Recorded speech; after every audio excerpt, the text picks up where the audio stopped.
behind the last Lincoln defender.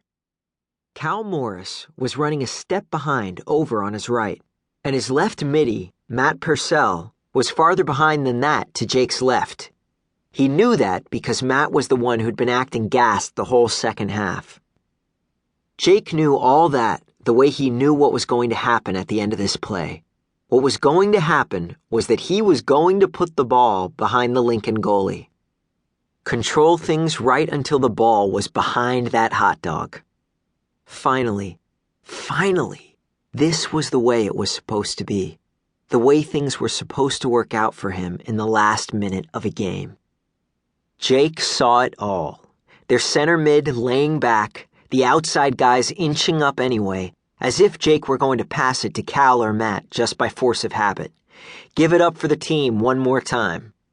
Only sometimes, especially this close to the end, the best way to be a team guy was to score the goal. Seemed like a plan. Jake moved the ball to his left foot, which usually meant a pass to Cal on the right.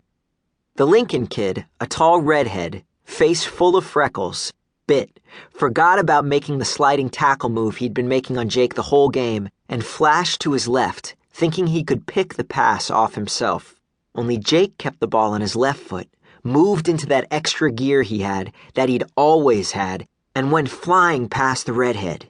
He saw him slip and fall out of the corner of his eye. Jake against their sweeper now. Their free safety. The gambler on the Lincoln team. This guy wasn't laying back, wasn't hesitating. He was coming right at Jake, but Jake put one of his favorite moves on him, nearly coming to a stop even though he'd been going at full speed, and put the ball behind him as he did, just for an instant. Reached back with his left leg like he was using it to shut a door behind him, like he was making a behind-the-back pass to himself, and just absolutely dusted the guy as he went right. Money. Just Jake and the goalie now. This was the goalie who had been talking nonstop since the game began, talking to his teammates, to the refs, to the Belmont players, to his coach, even to his buddies in the stands. One of those guys. Coming way up into the field even when he didn't have to, showing off constantly, making flashier plays than he needed to make. How much did Jake hate that in any sport? Making, hey, look at me, saves and heaves and kicks and dives. Another one of the Lincoln team who wasn't going to hang back, wasn't his style. And this guy was all style. He wasn't going to be looking for his defense to bail him out, somehow get back into the play, somehow get between him and Jake. You could see by the look on his face that this was the way he wanted it, the way it was, the way Jake wanted it. Me against you. Jake knew that eventually, even in team sports, it always came down to that in the end.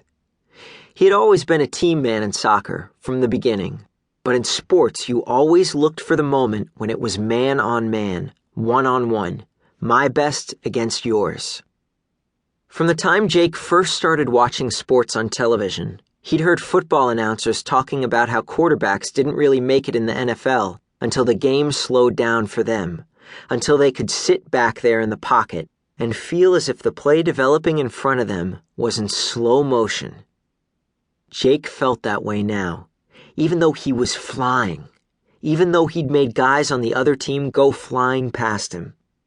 Pick your spot, his mom had always told him, from the first time they were kicking the ball around in the backyard, and the goal was the area between two stakes in the fence around the swimming pool.